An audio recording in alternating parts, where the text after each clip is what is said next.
오늘은 대강절 넷째 주일입니다.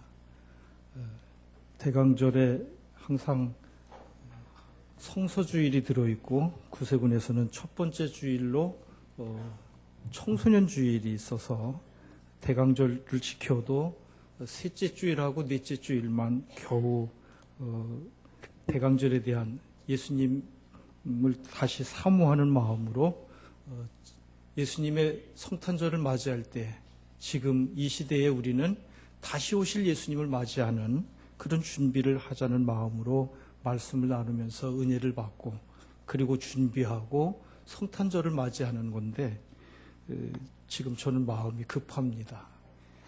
지금 시작하고 있던 창세기를 빨리 맞춰야 되는데 금년 안으로 다 맞추려고 처음에는 계획했던 건데 자꾸 늦어지는 바람에 내년 초에까지 1월 초에까지 가야 창세기를 다 맞출 수 있을 것 같습니다.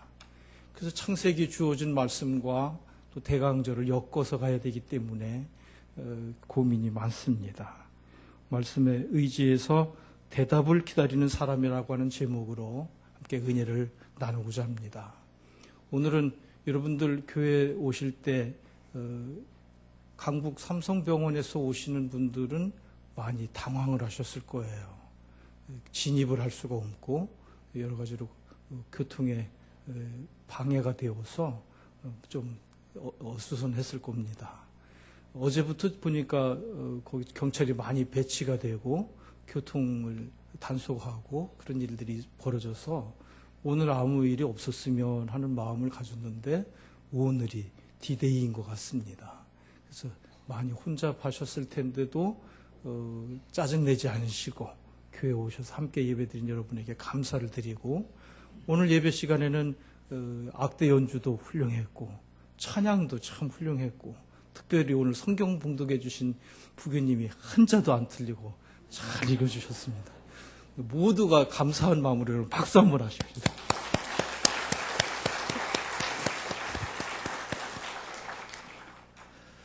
어떤 사람이 유명한 수도승을 찾아가서 자기의 이런저런 고민을 털어놓기 시작했습니다. 한참 이야기를 듣던 수도승은 마침내 입을 열고 이렇게 말했습니다. 차 한 잔 드릴까요? 기껏 고민을 한참 듣고서 하는 말이 차 한 잔 드릴까요? 그러니까 어떡하겠어요? 지금까지 한참 얘기도 했으니까 예, 좋습니다. 하고 찻잔을 받아들자 수도승은 찻잔에 물을 붓기 시작했습니다. 잔에 물이 가득 차서 철철 넘치는데도 계속 물을 붓자 그 사람이 깜짝 놀라서 선생님, 잔에 물이 넘치지 않습니까? 그러자 수도승이 빙긋이 웃으면서 그대는 이 찻잔처럼 머릿속에 자기 생각이 꽉 차 있으니 내가 무슨 말을 하겠소? 라고 했답니다. 일본의 메이지 유신 때 유명한 남은선사의 이야기입니다. 우리 마음속에 자기 생각이 꽉 차 있으면 다른 사람의 말을 들을 수도 없고 거기에다가 아무리 말을 많이 해봐야 대화는 이루어질 수 없고 결국 그 사람은 자기 소리밖에는 듣지 못한다는 교훈입니다. 우리는 사람들과 만나서 대화를 하다가 불평을 할 때가 많습니다. 그 사람하고는 도무지 말이 통하지 않아 이런 말을 합니다. 벽창호 같아. 그 사람이 한국말을 모르냐? 아닙니다. 잘 알지요. 그런데 왜 대화가 되지 않느냐? 그 이유는 간단합니다. 상대방을 이해하려는 마음이 없기 때문입니다. 상대방을 이해하지 못하는 이유는 내 생각을 내려놓지 않기 때문입니다. 역지사지, 입장을 바꾸어서 생각하지 못해서 사람들이 이해를 못합니다. 사람들은 자기 생각으로 꽉 찬 자기 소리만 들으면서 살아가고 있습니다. 여러분은 비우시기를 바랍니다. 우리가 비우는 만큼 은혜를 받습니다. 전문가들은 부모님과 자녀가 대화를 하다가 대화가 통하지 않으면 부모님이 생각을 바꿔야 한다고 말합니다. 부모가 줘야지 도리가 없습니다. 내가 이 아이의 마음을 다 알고 있다. 내가 네 속을 모를 줄 아니? 이런 마음을 가지고는 대화에 실패할 수밖에 없습니다. 나는 이 아이를 모른다. 이런 겸손한 마음을 가지고 아이의 말을 들어주고 주위에서 들어주고 말을 해야 비로소 대화가 됩니다. 마이스터 에카르트가 유명한 말을 했습니다. 진정한 영성이란 비우는 것과 관계가 있다고 말입니다. 은혜 충만, 능력 충만, 화끈한 기적 이런 것으로 채우면 참 좋겠지만 그보다 더 성숙한 것은 내 뜻과 내 생각을 비우고 더 높은 하나님의 음성을 듣는 것입니다. 내 생각을 내려놓는 일과 더 높은 소리를 듣는 일은 매우 어려운 일이지만 꼭 필요한 일입니다. 우리는 요셉이 형들 앞에서 내가 누구인지를 밝히는 말씀을 보았습니다. 요셉은 형들을 용서했습니다. 아주 깨끗하게 잊어버렸습니다. 자기를 팔아먹은 객관적인 사건을 뛰어넘어서 하나님의 높은 섭리에서 그 사건을 해석했습니다. 하나님이 나를 이곳으로 보내셨다면서 이제 이곳에 나를 보내신 하나님의 목적과 그 사명을 이루기 위하여 그는 가나안에 계신 아버지 야곱과 모든 식구들을 애굽으로 초청했습니다. 바로 왕도 이 사실을 알고 야곱을 위하여 친히 수레를 내어주고 가나안 땅에 있는 살림을 아까워하지 말고 다 두고 애굽으로 오면 가장 좋은 것으로 주겠다고 약속을 했습니다. 아들 요셉이 살아있다고, 요셉이 애굽의 총리가 되었다고, 자기를 초청했다고 바로 왕이 보낸 수레를 보면서 야곱은 너무너무 기뻐서 온 가족과 온 소유를 다 이끌고 애굽을 향해서 내려가다가 브엘세바에 도착을 했습니다. 브엘세바에서 야곱이 무엇을 했습니까? 브엘세바에서 번제단을 쌓고 거기서 제사를 드렸습니다. 이스라엘이 모든 소유를 이끌고 떠나 브엘세바에 이르러 그의 아버지 이삭의 하나님께 희생 제사를 드리니 하나님께 희생 제사를 드렸습니다. 요즘으로 말하면 기도하고 예배했습니다. 이것은 일상적인 예배가 아닙니다. 특별히 시간을 내서 정성껏 제사를 드렸습니다. 오늘 이 예배가 성탄절을 맞이하기 전에 브엘세바에서 번제를 드리며 하나님의 응답을 기다리던 야곱의 제사가 되기를 바랍니다. 특별히 원어에 있는 이 희생이 복수로 쓰여 있습니다. 제사를 한 마리를 드린 것이 아니고 여러 마리를 드렸다는 것입니다. 왜 그랬을까요? 왜 야곱은 브엘세바에서 여러 번 제사를 드리면서 거기 머무르고 있었을까요? 왜 빨리 애굽으로 달려가지 않았을까요? 궁금하지 않습니까? 하나님의 말씀이 들려올 때까지 기다렸습니다. 이제 국경을 넘어서 애굽에 가는 것을 하나님께서 허락해 주실 때까지 기다렸습니다. 하나님의 응답을 받기까지 기다렸던 것입니다. 그래서 오늘 말씀의 제목이 대답을 기다리는 사람입니다. 여러분, 하나님 앞에 하나님께서 말씀해 주시기를 간절히 원하여서 하나님 앞에 기도하시고 예배하시면 하나님이 응답하실 때까지, 하나님이 대답해 주실 때까지 기다릴 줄 알아야 됩니다. 브엘세바는 지리적으로 가나안 땅의 맨 남쪽 끝입니다. 우리나라로 말하면 해남의 땅끝 마을입니다. 우리 한반도를 백두에서 한라까지라고 말하는데 이스라엘 사람들은 단에서 브엘세바까지 이런 말을 합니다. 이제 브엘세바를 떠나서 남쪽으로 내려가면 사람이 살지 않는 네게브라는 광야가 나옵니다. 1년에 비 한 방울 내리지 않는, 사람이 살 수 없는 광야가 나오고 그 광야를 지나면 애굽 땅에 도착하게 됩니다. 가나안 땅 끝에서 지금 여기까지는 가나안 땅이니까 가나안 땅을 벗어나기 직전에 하나님께 기도하며 매달렸습니다. 브엘세바는 할아버지 아브라함과 아버지 이삭이 제사를 드렸던 곳이고 응답을 받았던 곳입니다. 그래서 아까 보셨던 그 번제단이 있는 곳입니다. 야곱은 할아버지 아브라함이 기근 때문에 애굽에 내려갔다가 큰 어려움을 만난 사실을 들어서 알고 있습니다. 또 아버지 이삭이 기근 때문에 이곳저곳을 옮겨 다니다가 어려운 시험을 만나서 애를 먹은 사실도 알고 있습니다. 이제 야곱과 온 가족이 가나안 땅을 떠나려는 바로 그 순간에 야곱은 하나님의 뜻을 묻고자 했습니다. 물론 아버지의 때의 상황과 할아버지 때의 상황과 지금 자기의 상황은 다릅니다. 지금은 그때보다도 더 기근이 심해서 가나안 땅에 잠시라도 더 이상 머물 수가 없었습니다. 당장이라도 떠나야 하는 당위성이 있었고, 옛날에 아버지와 할아버지는 애굽에서 오라는 사람이 없었지만 지금은 애굽에 총리가 된 아들이 있고 바로 왕이 오라고 초청장을 보냈습니다. 수레까지 보냈습니다.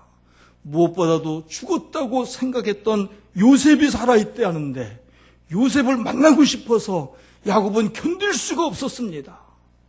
애굽으로 가야 되는데, 애굽으로 가야 하는데 방해될 것이 아무것도 없었고 더 이상 꾸물거릴 이유가 하나도 없었고 빨리 달려가고 싶은 마음뿐이었습니다. 그러나 야곱은 브엘세바에 도착하자 생각을 고쳐먹었습니다. 아무리 환경이 그렇더라도 하나님의 말씀이 없이, 하나님의 허락이 없이 내가 어디를 간단 말인가? 하나님의 뜻이 무엇인지 정확히 알아야 되지 않겠는가? 그래서 기도를 드리고 제물을 드립니다. 야곱이 얼마나 달라졌습니까? 옛날의 야곱이 아니었습니다. 야곱이 얼마나 영적인 사람이 되었습니까? 여러분도 달라지시기를 바랍니다. 예배를 소중히 여기고 예배를 위해서 모든 것을 바칠 만큼 온전한 제사를 하나님 앞에 드리는 사람으로 변화되기를 주의 이름으로 축복합니다. 하나님, 요셉이 애굽에 살아있답니다. 총리가 되어서 저를 오라고 초청하고 왕이 친히 수레까지 보내주었습니다. 그러나 하나님이 우리에게 약속하신 땅은 바로 이 땅, 가나안 땅입니다. 제가 지금 가나안 땅을 떠나서 애굽으로 내려가는 것이 하나님의 뜻입니까? 하나님이 기뻐하시는 일입니까? 만약 하나님이 기뻐하시지 않는다면 애굽에서 아무리 오라고 하고 이곳이 아무리 살기 어렵다고 해도 저는 이곳을 떠날 수가 없습니다. 하나님의 뜻이 무엇인지 알려 주옵소서. 그래서 제물을 드리고 또 드리고 하나님이 응답해 주실 때까지 기다렸습니다. 이렇게 기도하며 제사를 드렸습니다. 응답을 받을 때까지, 하나님이 대답해 주실 때까지 제물을 드리고 또 드렸습니다. 대개 사람들은 좋은 일이 있고 가능성이 보일 때 자기 마음대로 합니다. 자기 생각대로 다 해놓고 나서 나중에 힘들고 어렵게 되면 그때 가서 후회하고 괴로워합니다. 그리고 내 인생은 힘들다고 탄식합니다. 여러분, 누가 자기 인생을 괴롭게 했습니까? 자기 스스로 들볶는 것이지 남이 내 인생을 들볶지 않습니다. 야곱이야말로 지금까지 자기 고집대로 살았습니다. 야곱의 고집은 정말로 황소 고집이었습니다. 자기가 결정하는 대로, 자기 좋은 대로 하면서 하나님이 항상 복을 주실 거라고 생각했습니다. 그러나 이제는 그러한 생각이 다 깨졌습니다. 이제는 조용히 하나님의 뜻이 무엇인가를 묻는 성숙한 신앙인이 되었습니다. 하나님은 순간순간 우리의 생각을 내려놓고 아버지의 뜻을 묻기를 바라시고 그것을 무척이나 기뻐하십니다. 기쁜 일이나 슬픈 일이나 아무리 바빠도 하나님께 나와서 아버지의 뜻을 묻는 자세가 우리의 기본적인 자세입니다. 기본이 안 되면 신앙생활이 힘들고 어려워집니다. 어릴 때 서당에 다닐 때 훈장님께서 발을 정자를 가르쳐 주시면서 하시는 말씀이 바를 정자는 한일자 밑에 멈출 지자가 합친 것이다. 그러므로 길을 가다가 인생을 살아가다가 가끔씩 한 번씩 멈추면 바르게 행할 수 있다고 설명해 주었습니다. 때로는 인생의 스피드를 좀 늦추고 하나님을 바라보셔야 합니다. 여러분, 하나님의 뜻을 알기 위해서 가끔 한 번씩 멈추어 서서 내 생각을 내려놓고 그 자리에 멈추면 바른 길로 인도함을 받을 수 있습니다. 이렇게 야곱의 뜻과 소원과 조건과 모든 것을 다 내려놓고 하나님의 뜻을 묻는 야곱에게 응답을 받고 나서 행하려고 하는 이 야곱에게 오늘 하나님께서 드디어 응답해 주셨습니다. 하나님이 이르시되 나는 하나님이라 내 아버지의 하나님이니 애굽으로 내려가기를 두려워하지 말라. 내가 거기서 너로 큰 민족을 이루게 하리라. 하나님이 허락해 주셨습니다. 할렐루야. 하나님의 뜻이 어디 있는지를 몰라서 안타까워하고 하나님의 뜻을 알고자 마음 졸였던 야곱에게 하나님은 두려워하지 말라. 그리고 두 가지를 말씀해 주셨습니다. 하나는 야곱의 개인적인 미래에 대하여, 야곱의 신상에 대하여 말씀해 주셨습니다. 내가 너와 함께 애굽으로 내려가겠고 요셉이 그의 손으로 내 눈을 감기리라. 내가 가장 사랑하는 아들의 품에서 너는 행복하고 평안하게 살다가 그 아들의 품에서 평안히 세상을 떠나게 될 것이다. 복된 말년을 약속해 주셨습니다. 야곱이 염려하는 후손들의 미래에 대하여 이스라엘 공동체에 대해서도 그들이 큰 민족을 이루겠다고 약속해 주셨습니다. 때가 되면 그들이 다시 가나안으로 올라올 것이라고 말씀해 주셨습니다. 여러분이 기도하실 때마다, 여러분이 예배 드리실 때마다 이와 같은 응답을 받으시기를 주님의 이름으로 축원합니다. 그러니 안심하고 이제는 애굽으로 내려가라. 내가 허락하노라. 야곱은 이 음성을 듣고 너무 기뻐서 아주 평안한 마음으로 수레에 올라타고 애굽으로 향합니다. 하나님이 허락해 주셨으니까요. 응답받기 전의 상황과 응답받은 후의 상황이 완전 다릅니다. 하나님께 허락받은 후에는 모든 것의 의미가 새롭습니다. 이제는 요셉이 불러서 가는 것이 아닙니다. 자기가 가고 싶어서 가는 것이 아닙니다. 하나님이 가라고 허락하셨으므로 가는 것입니다. 하나님께 순종하는 생활입니다. 이제 결과는 하나님이 책임지실 것입니다. 이제 야곱은 하나님이 보호해 주실 것입니다. 요셉이 야곱을 돌보는 것이 아니라 하나님이 요셉을 통하여 야곱을 돌보시는 것입니다. 왜냐하면 하나님의 응답을 받았기 때문입니다. 하나님이 허락하셨기 때문입니다.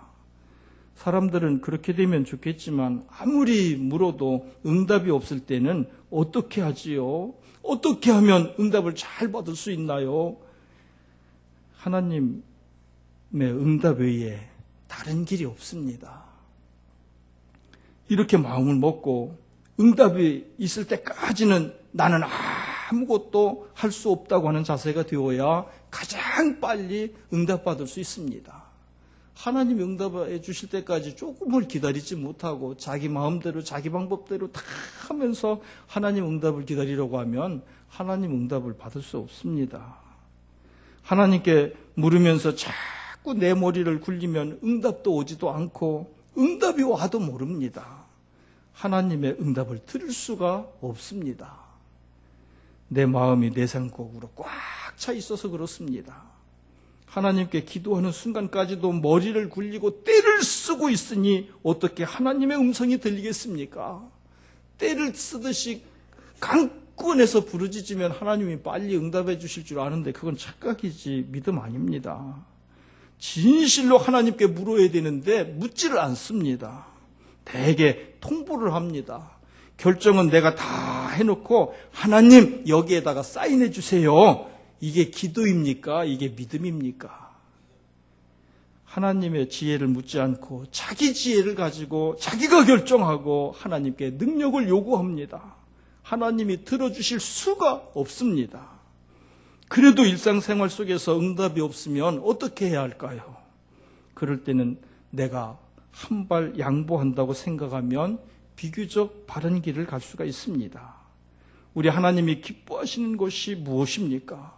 하나님의 뜻이 어디 있습니까? 하나님께 물어보아야 합니다. 그리고 하나님의 뜻을 알게 되었으면 담대히 전진하십시오. 순종해야 합니다. 실천해야 합니다.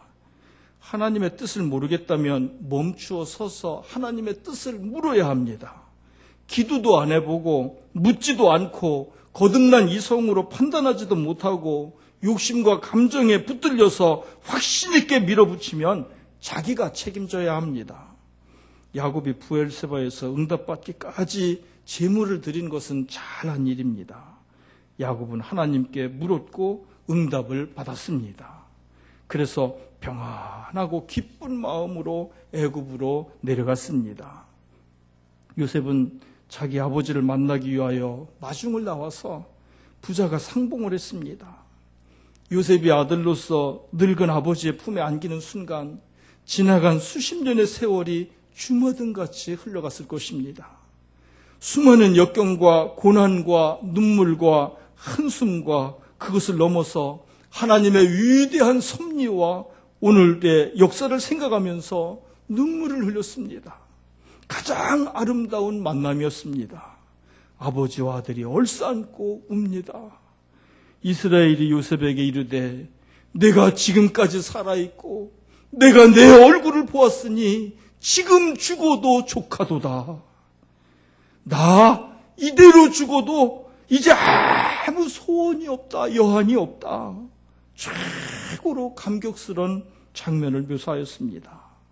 여러분, 우리 일생이 끝나고 우리가 그렇게 사모하고 사랑하던 주님을 만날 때, 우리 하나님을 만날 때 이런 감격이 여러분에게 있으시기를 바랍니다.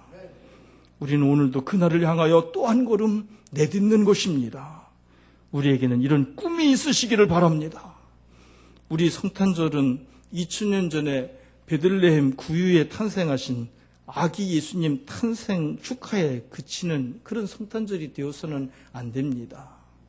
지금 교회 트리보다 백화점 트리가 훨씬 화려하고 아름답습니다. 그냥 어떤 백화점의 트리를 보면 넋이 나갑니다. 이야, 멋있다.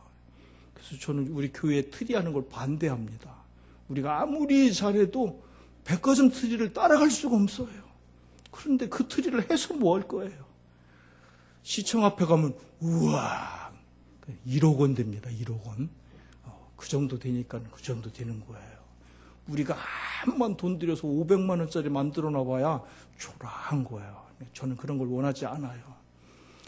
우리가 반짝이는 전구가 되고 우리가 예수님의 빛을 받아서 반사하면 되고 교회에다가 대표로 십자가 걸어놓고 우리가 십자가 짓지 않으면 안 됩니다. 그러니까 교회에 십자가 안 달아도 내가 십자가가 되어서 살면 되고 하나님께 영광을 돌리면 되는 것입니다. 그런 마음으로 현재의 성탄절에 안주하지 말고 영광 중에 다시 오실 주님을 맞이하기 위해서 준비하는 성탄절이 되었으면 좋겠습니다. 예수님이 2000년 전에 이 세상에 오신 것을 강림이라고 하고 예수님이 이제 다시 오실 것을 재림이라고 하는데 재림하시는 주님, 그때도 영접하는 사람이 아무도 없고 다 거절해서 구유에 누이는 일이 없도록 우리 마음 가장 귀한 보좌에 우리 예수님을 모시겠다고 하는 마음으로 준비하고 예비했다가 우리 주님 재림하시는 날 반갑게 우리 주님 영접할 수 있는 저와 여러분 되시기를 주님의 이름으로 축원합니다. 그 아름다운 미래를 향해서 우리는 전진하는 것입니다. 그날을 향하여 때로 순간순간 멈추어 서서 내 지식과 내 판단과 내 경험에 의지하지 말고 하나님의 더 높은 길을 묻고 대답을 기다리면서 살아가시기를 주님의 이름으로 축원합니다. 성도의 기본 자세가 무엇입니까? 대답을 기다리는 것입니다.